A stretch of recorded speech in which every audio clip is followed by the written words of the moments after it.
On brazen feet with brazen scales at less than 3 foot high, a kobold strode through forests deep, their branches hid the sky. Reynard's robes were a fiery hue, his backpack he had slung. His shield was strapped upon his arm, from the hip his longsword hung. His scalloped cloak swung to and fro with every step he took. The woods at night were bright as day wherever he did look. Reynard continued marching on, seeking glory and fame, when all at once he stood and froze, when a voice called his name. His limbs were lead, his blood was ice, that voice he knew so well. He slowly turned to face its source, his heart beat like a knell. For standing there before him was a friend from long ago. She found him after all this time. He found his voice. Zio? His mind cast back to that dark night, where Ziomara and he were both beset by monsters at Twilight Cemetery. The Minotaurs of ages past had risen from beneath. The axes in their undead hands shone in eldritch wreath. Reynard and Zio fought alone. Their friends and allies fled. The kobold's magic at last was spent, and Zio's arms were led. As Zio tried to rescue him, she was pulled towards the ground. There was no escape for them both. The monsters gathered round. In desperation the kobold begged, and for their lives he pled. "We'll leave your lands untroubled, please let us live," he said.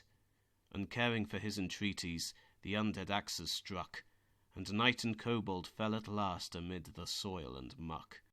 The two friends awoke where they lay, no minotaurs in scope. Their wounds were grave, yet they could flee for home they dared to hope. They snuck through woods as best they could, keeping close towards the ground. As soon as they left the graveyard, they'd heard that awful sound. The undead minotaurs returned and raised their axes high. Between Ziomara and Reynard, one of the two would die. The kobold slipped through the bushes and managed to run away. Zio the knight, she stood her ground and died at the end of day. The memory struck Reynard there as hard as any axe. Shame and grief burned hot in him as he remembered those attacks. He stared at her angelic frame until the light his eyesight burned. The spirit of Ziomara had from the veil returned. Reynard turned and stumbled as he tried again to flee. He staggered until shame and grief bent him down onto one knee. "I failed you, Ziomara," the kobold tried to say. "I left you all alone to die. I simply ran away. You have the right to justice, true. I have no right to beg. I'm sorry I abandoned you," he uttered on one leg. "A coward I am, and was that night. No mercy I deserved. I await your judgment here and now. Let justice now be served." On bended knee his tears flowed free. He waited for the blade. He waited for the punishment by which he'd be unmade. He heard her footsteps grow in sound. He felt her drawing near. He heard her slow towards a stop. His heartbeat he could hear. Her ebon angel fingers on his head could yet be felt. He raised his beady tear-stained eyes as with him Zio knelt. Her face was soft and gentle, no malice could be found, and finally she answered him, her voice a soothing sound.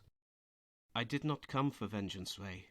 I only came to find the friends I met in Lyrien, the friends I left behind. I rule now in Celestia, a kingdom without end. I wanted to show my children my little kobold friend." "But Zio," the tiny kobold wailed, "I left you there to die. When the Minotaurs attacked you, did I turn my head and fly? And in your hour of direst need, I left you all alone. I should have died with you that night. How else can I atone?" She embraced Reynard close, her lean arms wrapped about him tight. She let him weep on her shoulder, her aura shone so bright. The silence stretched between them till she answered soft and calm, "Your death would not have saved my life, nor shielded me from harm. We both of us were nearly dead. There was nothing you could do. My life was mine alone to give. I gave it to save you. And if you died with me that night, then what about our friends? Yours is a life too short, Reynard, to ensure it swiftly ends." He thought about his friends and loved ones he'd have left behind, of Lo and Lu his charges, alone in a world unkind. He thought of all his victories, the people he had saved, the menaces he'd laid to rest, the dangers he had braved. He gazed at Zio's radiant face, finding in her no lie. With all the truth behind her words, no more could he deny. The choice was hers to save his life, since when he still repays. With every innocent he saves, with every beast he slays. He dried his eyes and stood back up, and offered her his hand, which gladly she took in her own as he strode throughout the land. And to this day the kobold mage continues in his stride, ever seeking people to save, with the angel at his side.